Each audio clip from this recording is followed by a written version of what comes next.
My dear students and my friends, have a nice day. Myself known as Santlal, Associate Professor Zoology, Government Loya College, Churu, Rajasthan. Neurophysiology का topic पिछले वाले video में मैंने आपको origin of nerve impulse बताया था। अब इसमें मैं बता रहा हूँ कंडक्शन या propagation of nerve impulse. Exam में प्रश्न किस प्रकार से पूछा जा सकता है? छोटा प्रश्न तो नर्व इम्पल्स की सिर्फ डेफिनेशन ही पूछी जाती है, परिभाषा ही पूछी जाती है। एक्शन पोटेंशियल पूछा जाता है, रेस्टिंग पोटेंशियल पूछा जाता है। पिछले वाले वीडियो में यहाँ एक बार नर्व इम्पल्स की उत्पत्ति हो गई, जनरेट हो गई, तो वो नर्व फाइबर के ऊपर प्रोपेगेट या संचरित किस प्रकार से होती है उसके बारे में अपन पढ़ने जा रहे हैं। मित्रों, कंडक्शन या प्रोपेगेशन ऑफ नर्व इम्पल्स का प्रोपेगेशन एक स्थान से दूसरे स्थान की तरफ किस प्रकार से होता है। दो प्रकार के मैंने फाइबर्स बताए थे, नर्व फाइबर्स या तंत्रिका तंतु। एक प्रकार के ऐसे होते हैं जिसमें माइलिन शीथ नहीं पाई जाती, उनको नॉन माइलिनेटेड नर्व फाइबर कहेंगे। और दूसरे प्रकार के ऐसे तंत्रिका तंतु होते हैं जिसमें माइलिन शीथ पाई जाती है, जिनको माइलिनेटेड नर्व फाइबर बोलेंगे। सबसे पहले ले रहे हैं कंडक्शन या propagation in non myelinated fibre. एक नॉन माइलिनेटेड नर्व फाइबर के ऊपर नर्व इम्पल्स ओरिजिनेट या जनरेट होने के पश्चात किस प्रकार से उसका संचरण होता है। तो शुरुआत करते हैं। व्हेन एन इम्पल्स या नर्व इम्पल्स तंत्रिका आवेग is generated at any point of the nerve fibre, it is propagated या कंडक्टेड अलोंग द फाइबर। एक बार तंत्रिका आवेग की जब उत्पत्ति हो जाती है, चाहे तंत्रिका तंतु के किसी भी भाग में हो, तो वो तंत्रिका तंतु के ऊपर प्रोपेगेट या प्रोपेगेशन, उसका संचरण होता रहता है पूरे नर्व फाइबर के ऊपर। हाउ डज इट प्रोपेगेट्स, किस प्रकार से ये संचरित होती है, किस प्रकार से ये नर्व इम्पल्स आगे बढ़ती है, सबसे पहले ये देखते हैं। Since opposite charges attract one another, positive charges move towards the negative charges on both sides of the membrane, resulting in the depolarization of the membrane on adjacent areas also। एक बार nerve impulse की उत्पत्ति होने के पश्चात में विपरीत यानी cations और एनायंस जो होते हैं, धनात्मक आयन और ऋणात्मक आयन होते हैं, वो एक दूसरे को अपनी ओर आकर्षित करने की प्रवृत्ति रखते हैं। पॉजिटिव चार्जेस जो हैं, ये धनात्मक जो आवेश होते हैं, वो नेगेटिव चार्जेस की तरफ मेम्ब्रेन के दोनों, आउटर मेम्ब्रेन और इनर मेम्ब्रेन दोनों की दिशाओं में ये नेगेटिव चार्जेस की तरफ पॉजिटिव चार्जेस मूव करते हैं। और इसके परिणाम स्वरूप डीपोलराइजेशन मेम्ब्रेन में होता है। पोलराइज्ड कंडीशन के अंदर बाहर की तरफ पॉजिटिव चार्ज बताया था, अंदर की तरफ नेगेटिव चार्ज रेस्टिंग स्टेज में बताया था। डीपोलराइजेशन का मतलब अब उल्टा हो जाएगा। जिस पॉइंट के ऊपर कोई मैकेनिकल, केमिकल या इलेक्ट्रिकल स्टिमुलस मिला है, वहाँ पे बाहर से सोडियम आयंस की कंसंट्रेशन जो ज़्यादा है, वो अंदर प्रवेश करने के कारण से अंदर तो धनात्मक आवेश उत्पन्न हो जाएगा और बाहर क्लोराइड की कंसंट्रेशन कम है और ऋणात्मक आवेश उत्पन्न हो जाएगा। तो depolarization of the membrane in adjacent areas also, उसके सन्निकट जो क्षेत्र होते हैं नर्व फाइबर या तंत्रिका तंतु के, वहां भी डीपोलराइजेशन संपन्न हो जाता है। This depolarization causes the membrane to become more permeable. ये डीपोलराइजेशन या विध्रुवीकरण जो हो रहा है उसके कारण से जो मेम्ब्रेन होती है या न्यूरोलेमा जो होती है या एक्जोलिमा जो होती है वो ज़्यादा पारगम्य हो जाती है। As a result sodium ions rushes into the cell. इसके कारण से सोडियम आयंस जो होते हैं, जिसके परिणाम स्वरूप सोडियम आयंस जो होते हैं वो अंदर की तरफ प्रवेश कर जाते हैं। This causes the impulse to move to the successive points. इसके कारण से जो तंत्रिका आवेग जो है ये आगे की ओर सक्सेसिव पॉइंट्स या बिंदुओं की तरफ बढ़ती है। In other words the impulse once generated, एक बार तंत्रिका आवेग अगर उत्पन्न हो जाता है तो itself produces the necessary conditions which allow it to advance further. एक बार तंत्रिका आवेग उत्पन्न हो गया तो उसके पश्चात अपने आप तंत्रिका आवेग जो है वो ऐसी स्थिति बना लेता है कि वो आगे की तरफ बढ़ती जाती है। In this manner it travels wave like along A fibre. इस नॉन माइलिनेटेड नर्व फाइबर के ऊपर एक तरंग की भांति ये तंत्रिका आवेग संचरित होता है। यहाँ डायग्राम में देखिए आप, यहाँ ऊपर 1 2 3 4 5 6 7 8 9 नेगेटिव आयंस दिखाए हैं। यहाँ से सोडियम आयंस अंदर की तरफ आए तो अंदर की इनर मेम्ब्रेन पे तो धनात्मक आवेश और बाहर की तरफ ऋणात्मक आवेश। यहाँ पे नर्व इम्पल्स यानी डीपोलराइजेशन संपन्न हो गया। यहाँ अभी देखिए आप, इसके पास में ये अभी पोलराइज्ड कंडीशन में है, ध्रुवित अवस्था में है। बाहर पॉजिटिव आयन है, अंदर एनायंस है यानी ऋणात्मक आयन है, धन आवेशित है, ये सॉरी ऋण आवेशित है। अब ये क्या कह रहा है कि पॉजिटिव आयंस जो होते हैं वो नेगेटिव आयंस की तरफ मूव करते हैं, दोनों तरफ, आउटर मेम्ब्रेन पर भी और इनर मेम्ब्रेन पे भी।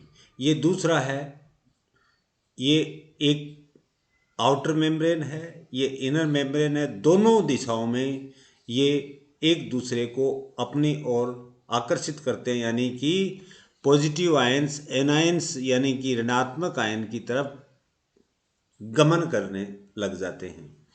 अब यहाँ से ये एक बार इम्पल्स, ये देखिए तंत्रिका आवेग उत्पन्न हो गया। अब ये तंत्रिका आवेग आगे बढ़ रहा है तो ये जैसे ही पॉजिटिव आयंस इधर जाएंगे तो पीछे की तरफ ये पॉजिटिव आयंस, क्योंकि रिपोलराइजेशन होगा, तंत्रिका आवेग बढ़ता जाएगा और ज़्यादा तंत्रिका आवेगों को लाने के लिए वापस वही कंडीशन जो रेस्टिंग स्टेज में होती है वैसी की वैसी स्थिति बन जाती है। बाहर धनात्मक आवेश, अंदर ऋणात्मक आवेश, और ये तंत्रिका आवेग आगे बढ़ गया डीपोलराइजेशन द्वारा। इसी प्रकार से इसमें देखिए बाहर नेगेटिव आयंस और अंदर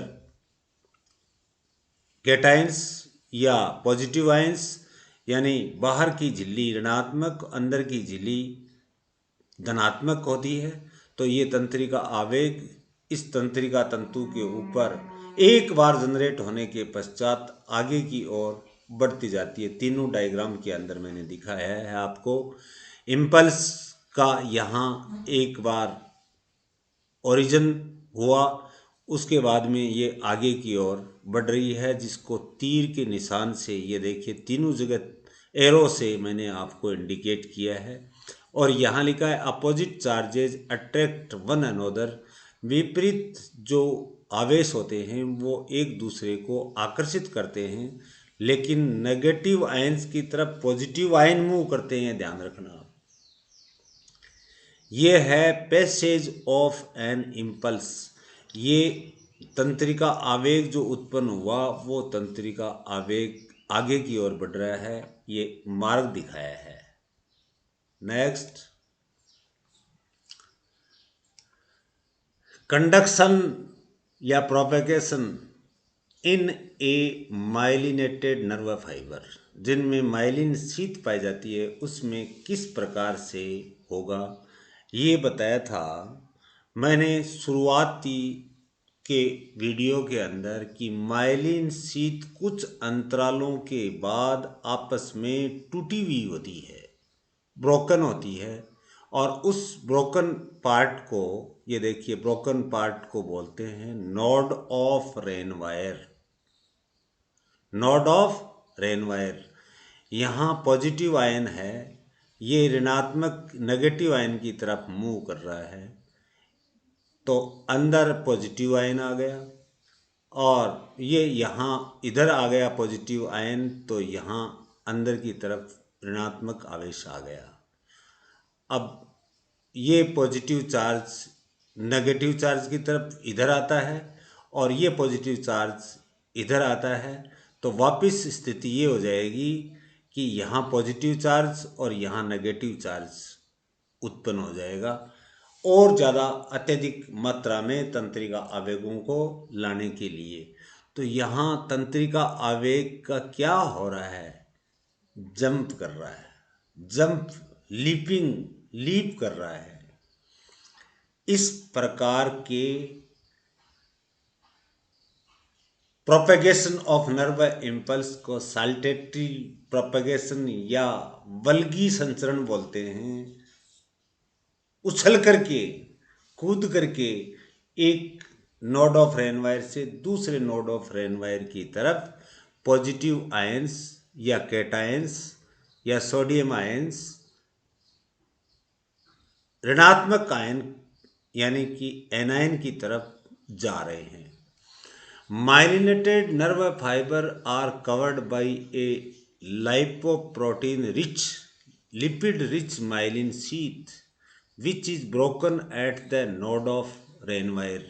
माइलिनेटेड जो तंत्रिका तंतु जो होते हैं, माइलिन युक्त तंत्रिका तंतु जो होते हैं, वो लिपिड से युक्त माइलिन शीथ द्वारा घिरे हुए होते हैं, और जगह जगह यानी कुछ अंतराल के पश्चात ये टूटी हुई होती है माइलिन शीथ, जिसको नोड्स ऑफ रेनवायर कहते हैं।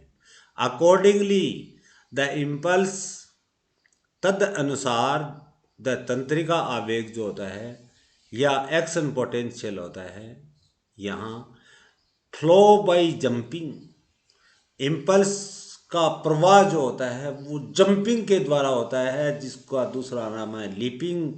किससे किससे? From one node to the next node, instead of travelling in a wave like manner along the fibre. जैसे नॉन माइलिनेटेड या माइलिन रहित तंत्रिका तंतु के ऊपर तंत्रिका आवेग का संचरण एक तरंग की भांति हो रहा था, यहाँ पे जंपिंग के द्वारा होता है। ट्रेवलिंग यानी कि प्रवाह, चलना, संचलन या संचरण जो होता है वो जंपिंग के द्वारा होता है। From one node of Ranvier to another node of Ranvier. अब देखिए, because the impulse leaps from node to node, यानी कि तंत्रिका आवेग की छलांग एक नोड से दूसरे नोड की तरफ हो रही है। दिस फॉर्म ऑफ प्रोपेगेशन, ये प्रोपेगेशन या संचरण का जो रूप होते हैं उसको सल्टेटरी प्रोपेगेशन या वल्गी संचरण कहते हैं। It is very very important multiple choice question या शॉर्ट आंसर टाइप क्वेश्चन, इसकी डेफिनेशन पूछी जा सकती है। सल्टेटरी प्रोपेगेशन इंक्रीजेज, इसका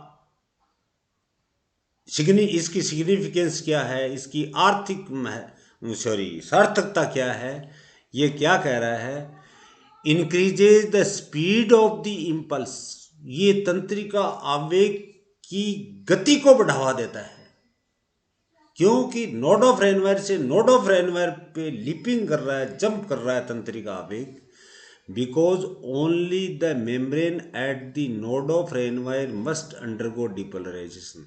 यहाँ तो सिर्फ नोड ऑफ रेनवायर वाली जो झिल्ली है, जहाँ जो मेम्ब्रेन है, वहाँ ही डिपोलराइजेशन की आवश्यकता होती है, बाकी के तंत्रिका तंतु पर नहीं। As a result impulse transmission is about 20 times faster in a myelinated fiber than in an non myelinated fibre.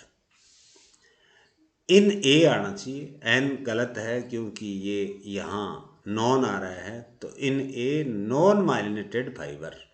Non myelinated यानी माइलिन रहित तंत्रिका तंतु की तुलना में माइलिन युक्त जो तंत्रिका तंतु होते हैं उसमें तंत्रिका आवेगों का संचरण 20 गुना ज़्यादा होता है, या 20 गुना तेजी से होता है, फास्टर होता है, द्रुत गति से होता है। नेक्स्ट पॉइंट आ रहा है बंधुओं, repolarisation of the membrane. D, repolarisation of membrane. Repolarisation का मतलब पोलराइज्ड अवस्था में वापस आएगी।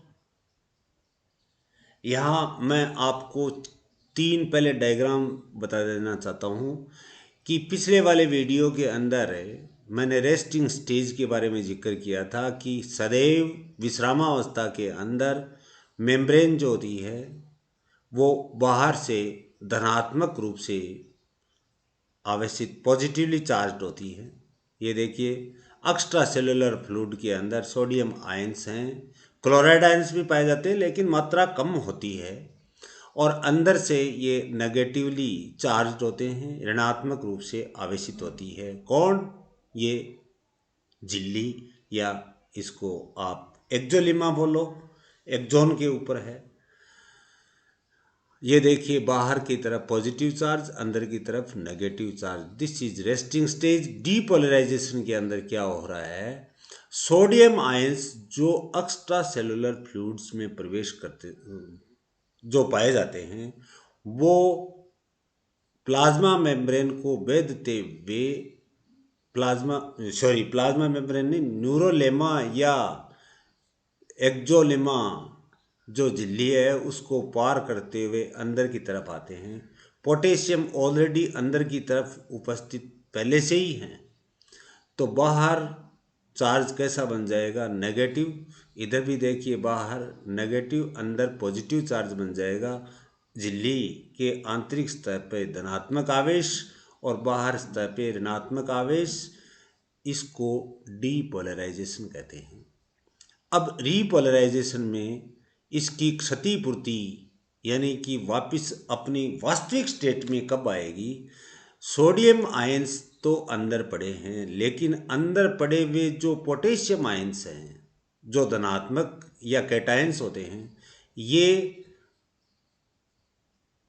एक्जोप्लाज्म में से या न्यूरोप्लाज्म में से बाहर एक्स्ट्रा सेलुलर फ्लूइड में चले जाते हैं।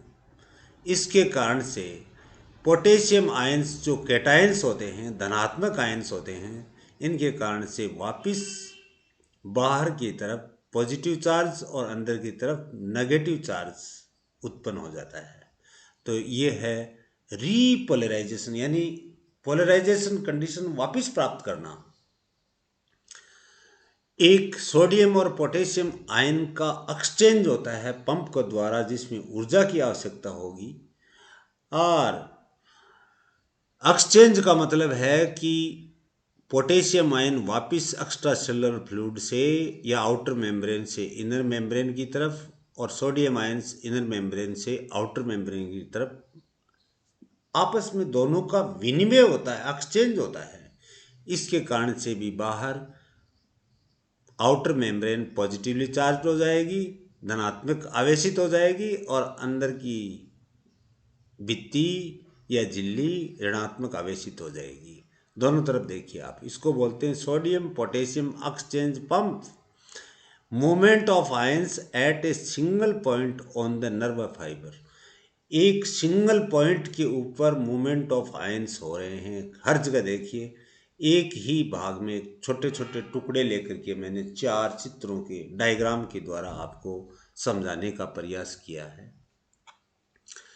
रीपोलराइजेशन में देखिए, some short time after an impulse has passed a given point, the membrane at that point recovers both the polarization and the original permeability। कुछ समय के पश्चात जब तंत्रिका आवेग जो होता है वो एक निश्चित पॉइंट से, जो गिवन पॉइंट से आगे गुजर जाती है, तो पीछे की जो मेम्ब्रेन होती है वो वापस पोलराइज्ड कंडीशन में आ जाती है, ध्रुवित अवस्था में आ जाती है, अपनी वास्तविक स्थिति में आ जाती है, ओरिजिनल परमेबिलिटी में आ जाती है। In other words the membrane becomes repolarised.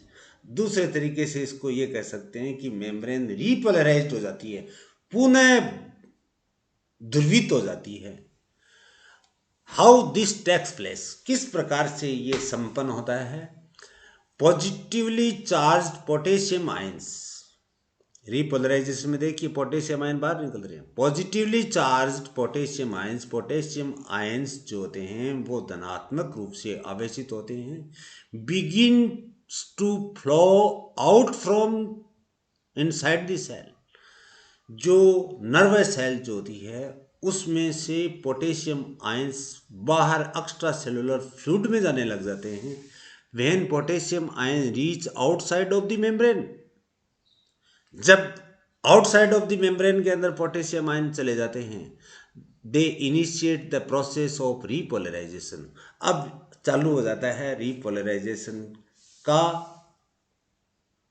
या विध्रुवीकरण या पुनः ध्रुवीकरण की क्रिया, प्रोसेस चालू हो जाती है। Inside of the cell again becomes negative, यानी return to the resting stage.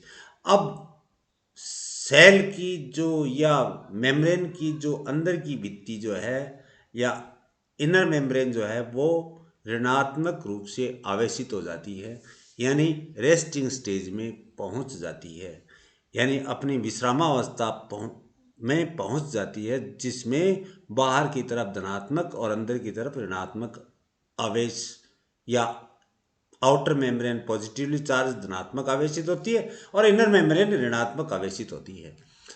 Now sodium and potassium ions again move back to their original position.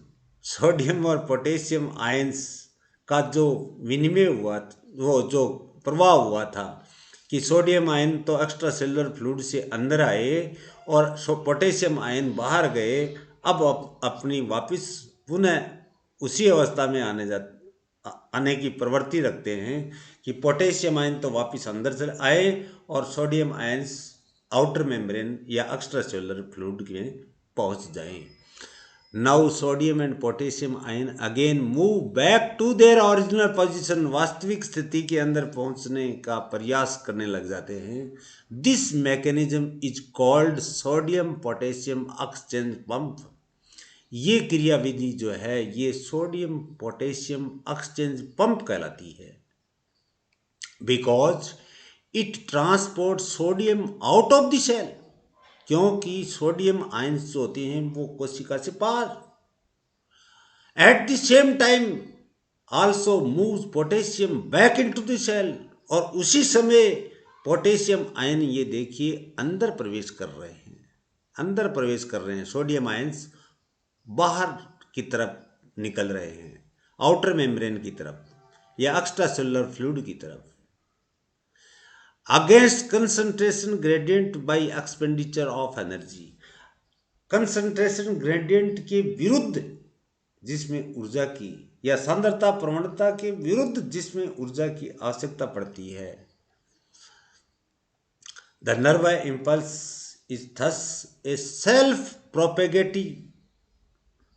अब तंत्रिका आवेग क्या कह रहा है? तंत्रिका आवेग is thus a self propagating wave of depolarization followed by repolarization. Moving down the nerve fibre.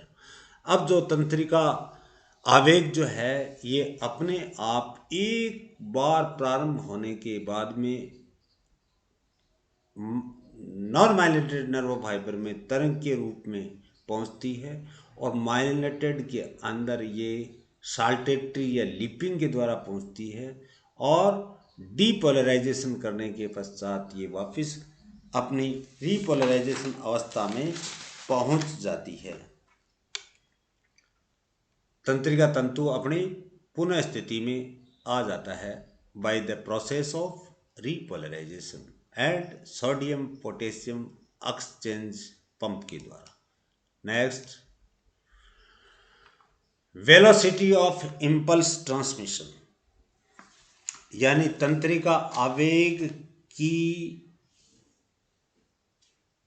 Velocity तीव्रता, संचरण की तीव्रता या ट्रांसमिशन की जो तीव्रता जो होती है वो कैसी होती है? It ranges from a few metre per second for thin non myelinated fibres to about 100 metre per second in thickest myelinated fibres. क्या कह रहा है कि पतले नॉन माइलिन रहित जो तंत्रिका तंतु होते हैं उसके अंदर फ्यू मीटर्स पर सेकेंड और 100 मीटर पर सेकेंड थिकेस्ट ज़्यादा से ज़्यादा मोटे माइलिन युक्त फाइबर के ऊपर इसकी वेलोसिटी होती है, तीव्रता होती है, संचरण की प्रवृत्ति होती है या गति होती है। हाईएस्ट स्पीड्स, जब अचानक कोई शॉक लग जाए या बॉडी का बैलेंस बिगड़ जाए या कोई चोट लग जाए या कोई आग के आग का अंगीरा या चिमनी की लौ के ऊपर या कोई आल्पिन बॉडी के किसी भी भाग में छू जाए, तब क्या होता है? देखिए, highest speeds about 200 miles per hour are found in the fibers concerned with body balance and fast reflex movements। द्रुत गति से होने वाली प्रतिवर्ती क्रियाओं या बॉडी के बैलेंस से संबंधित अगर कोई घटना हो जाए तो इसकी स्पीड हो जाती है 200 मील प्रति घंटा। In non myelinated fibres and in myelinated fibres, velocity जो है यानी नर्व इम्पल्स की तीव्रता जो है, वेलोसिटी गति की तीव्रता या फ्लो की या संचरण की जो तीव्रता होती है वो नर्व फाइबर्स की मोटाई के अनुक्रमानुपाती होती है, directly proportional to fibre diameters होती है। Greater the fibre diameter, non myelinated fibre की बात कर रहा है, higher the conduction velocity because internal resistance राशित इज रिड्यूस्ड। माइलिनेटेड में क्या कह रहा है? Velocity is directly proportional to the fibres diameter because the internodal distance is proportional to the diameter. Node to node हो रहा है माइलिनेटेड के ऊपर, और फाइबर के डायमीटर व्यास के जो नर्व इम्पल्स के फ्लो या ट्रांसमिशन या प्रोपेगेशन या संचरण या आगे बढ़ने की जो गति होती है वो तंत्रिका तंतु के व्यास के अनुक्रमानुपाती या डायरेक्टली प्रोपोर्शनल होती है। तो ये हुआ प्रिय विद्यार्थियों और मित्रों, propagation of nerve impulse on both type of the nerve fibers, myelinated and non-myelinated। Myelinated को मेडुलेटेड नर्व फाइबर्स भी बोलते हैं और माइलिनेटेड को नॉन मेडुलेटेड नर्व फाइबर्स भी बोलते हैं। दोनों के ऊपर अपन ने प्रोपेगेशन या कंडक्शन पढ़ लिया। अब इसके पश्चात, इसके अविलंब पश्चात आपको जो वीडियो मिलेगा वो सूत्र युग्मन या सिनेप्स का मिलेगा, और उसके पश्चात सिनेप्टिक ट्रांसमिशन मिलेगा, सूत्र युग्मन संचरण या conduction of the nerve impulse from one neuron to the other neuron. Question साथ में आएगा सिनेप्स एंड सिनेप्टिक ट्रांसमिशन, लेकिन वीडियो लंबा होने के कारण से मैं आपको दो टुकड़ों में इसको समझाने का प्रयास करूंगा। मेरी समझ में, आपकी समझ में आ गया होगा। अगर आपको वीडियो, मैं जो बना करके वीडियोस आपके समक्ष आपको समझाने के लिए यूट्यूब चैनल के माध्यम से जो समझाने का प्रयास कर रहा हूँ, अल्प ज्ञान होते हुए भी अगर पसंद आए तो मेरे चैनल को आप सब्सक्राइब जरूर कीजिए। आपकी मदद करने के लिए मैं हर प्रकार के फिजियोलॉजी एंड एंडोक्राइनोलॉजी होने के पश्चात और बाकी के विषयों की वीडियो भी आपकी समक्ष प्रस्तुत करूंगा। मेरी समझ में आप मुझे हौसला बढ़ाने के लिए आप, मैंने जो कहा है, चैनल सब्सक्राइब और लाइक, पसंद आए तो लाइक भी कीजिए, और जो वीडियोज को वॉच करते हैं उनको मेरी ओर से ढेर सारी शुभकामनाएं। और इस वीडियो को वॉच करने वालों को बहुत तहे दिल से उनका आभार और ढेर सारी शुभकामनाएं प्रेषित करता हूँ। Thank you.